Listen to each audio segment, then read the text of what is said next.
Hey, what's up guys? This is Anthony from AnthonysCustoms, and for this review, we are looking at the X-Force Deadpool Marvel Legends figure, which was available exclusively at HASCON, which is some kind of convention Hasbro holds, I guess, to show off their new product and stuff like that.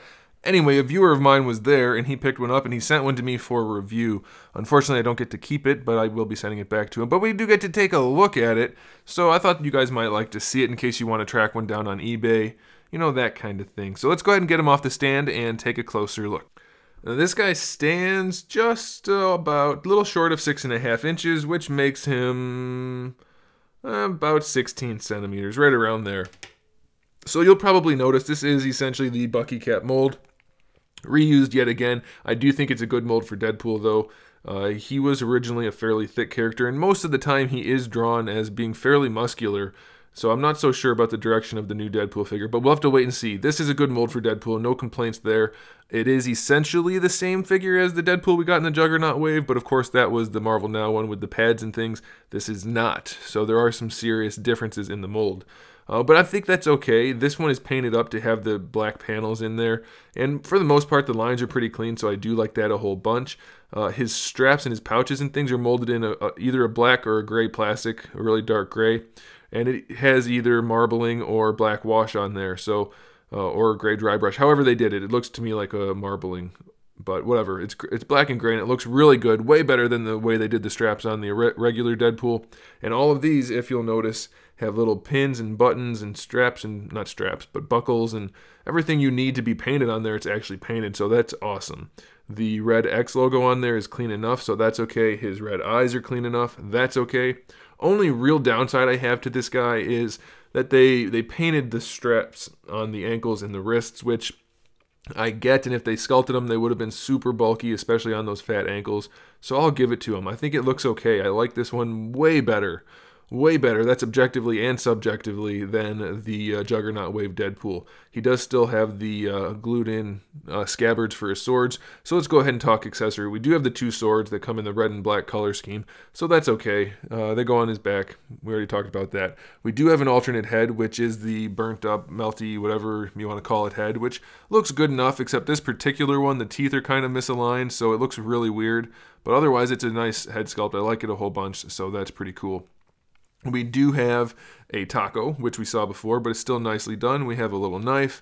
We have a bazooka, which is molded in black and has some Deadpool painting on the front, so that's pretty cool. We have an Iron Man repulsor blast, which I guess is supposed to look like muzzle flash from a bazooka, which is pretty strange, but we do get it. And then we also have a rifle and two pistols, which look like real garbage. Really terrible sculpts, really just weird, clunky paint. But they are included, so that's okay. And then we get a gun, which is actually meant to look like a toy gun, I'm guessing, since it's bright blue and has the orange front on it. Although if it's bright blue, I don't know why it needs the orange front, but that's what you get. And it's the same sculpt we saw before, but it does go in the holster on the side if you want it.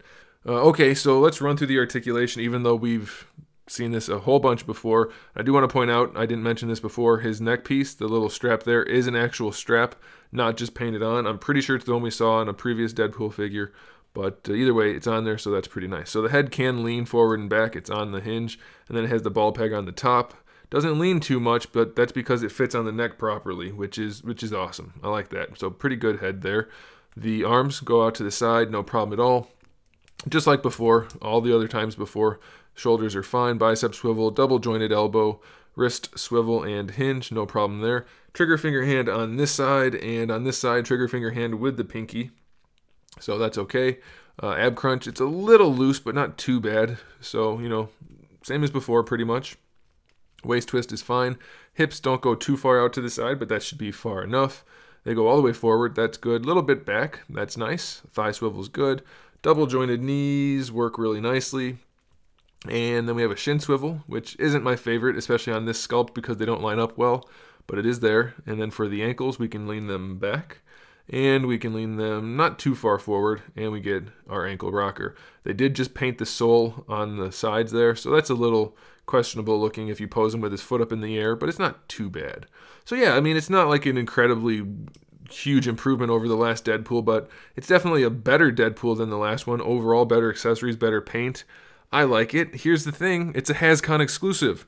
What the heck? Why do they give us a fairly lousy Deadpool originally and then improve upon it and then make it a HASCON exclusive, which I'm willing to bet most collectors have never even heard of, and they're definitely not going to be making a drive to go to, so it's a very strange thing. It's almost like this was made simply for hype and to drum up eBay interest, which will be beneficial for when the next Deadpool comes out at retail. So you guys can let me know what you think about that whole situation. But yeah, it's a really cool figure, so if you're into paying a lot of money for things on eBay, this is one you should probably track down if you're a Marvel Legends collector. I think it's pretty good, and I think you will too. So there it is, guys. Thanks for watching. Make sure you subscribe to the channel. We have new videos up every single day. We talk about action figures, movies, TV shows, video games, all kinds of fun stuff. So make sure you come back for that. Give the video a thumbs up if you liked it. And in the meantime, keep collecting.